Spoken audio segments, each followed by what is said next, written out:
This is a video to show how you can set up the USB VNA with an external signal generator for scalar mixer measurements or SMC measurements. So I have the P9375B here, and that's connected to my laptop,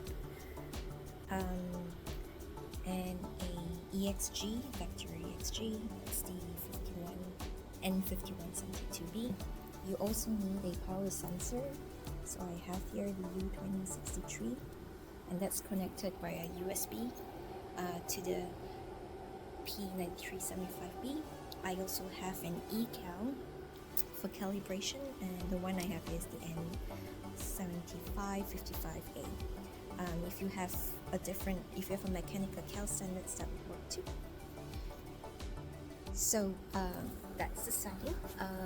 One more thing you need to do is to lock the 10 megahertz reference.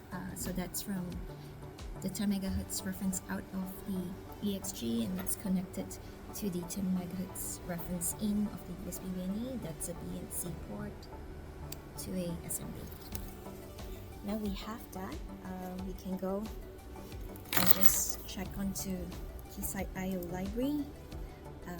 If you have this, so switch the USB VNA first. Once it's switched on, connect it via the Thunderbolt port, and then in Keysight IO library, that should turn up green. It should then also detect the power sensor you have. If you have this with a power meter, just make sure you can add it onto Keysight IO library, and it's detected. So tick green. I also have the EXG connected to the network, so that's also tick green. So once you have that, we can go into the network analyzer software. So this is already preset. We will go into measure class, scalar mixer converter, hit OK, let's continue. And this is the default settings. I'm just going to keep this to the default. We are going to do a sweep linear frequency. So that's the power levels. If you have reasons to adjust this, go ahead. I'm just going to leave this as default at -15, as I do not really have a mixer to try this out. Mixer frequency, so set this according to the mixers you would like to measure. So I'm just going to put this to something that works with the frequencies we have on the USB VNA as well as the EXG, which only goes up to 6 gigahertz. Let's do the upper limit, upper side, up convert. So calculate output 2.5 to 3. Mixer power, I'm just going to leave this to default. Under mixer setup, this is where we need to ensure the EXG is selected for the LO port. To do that, we have to do add source. I've done this previously.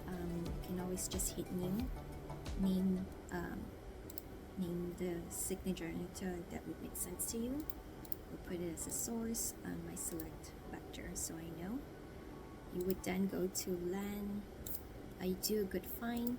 I know that is the IP address, and that we've detected from here, from the IO library. Let's hit OK. You hit apply. It should prompt up, and then you hit OK. So now instead of not controlled, we will select EXG. So let's hit OK. Once you have that set up, you can go to Cal, Smart Cal. Because you have a wafer probe, and to check that, and we will say enable LO power cal, because we're only doing one stage of mixer, so that's just one that's highlighted. If you need to de-embed a network, say that connectors, it's not where your plane is, then you can do de-embed, especially if the connector types are not the same. You would put de-embed. And you would browse to the S2P file of your probe station or the network that you have here. In my case, I do not have any, so I'll just leave it as none. Let's go next. So then do pick the right dot connectors, and with that you should pick the right cal kits, particularly if it's the mechanical cal kits. If it doesn't match, there might be an error trying to move forward. Because I have an eCal and it works for 3.5 SMA connectors, I'm just going to leave it as it is. So let's hit next. So it tell me we'll do power cal settings at port 1, which is the RF port, and that's what I want. It will also tell me I have an EXG, the LO port calibration power cal, and that's also what I want, and that's with the EXG. Hit next. Now the first thing it'll tell me is to connect power sensor A to port 1. So I have the power sensor A and I'll connect it here. So that's power sensor A to port 1. Hit measure. So you can see in the background that that's doing the calibration. Once it's done, you should be able to hit next.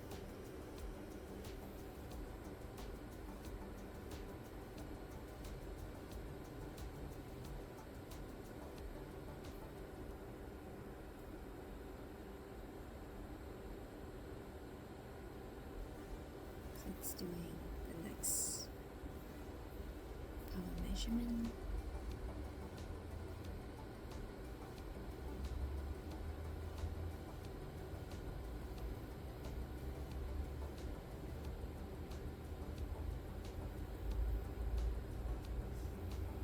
So once it's done, it will then let me hit next. So I'll hit next.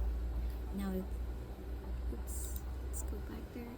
So the next step, step 2 of 3, connect power sensor A to the external source. In this case, I have the EXG.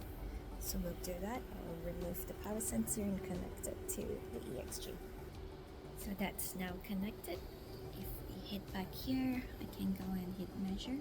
So remember we set this at -15.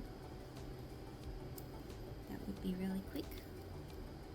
Now it says connect the eCal to ports 1 and 2 of the USB VNA. So I'll have to connect the eCal to ports 1 and 2. So I've connected the eCals. Pardon, I have to move the angle a little bit. And now we can go ahead and hit measure.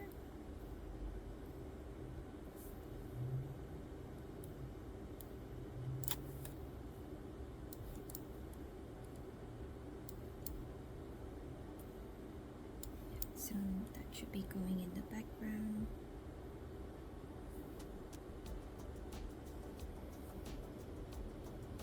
Once it's done, you should be able to save as user calset. So just overwrite what I had earlier. Okay, yes. And hit finish. So if you can see corrections on. If you do want an extra check on the power cal, you can go source power cal, and if you go to EXG, you can then check for it. It will just ask you to connect the power sensor to the EXG. So hopefully this helps. Thank you.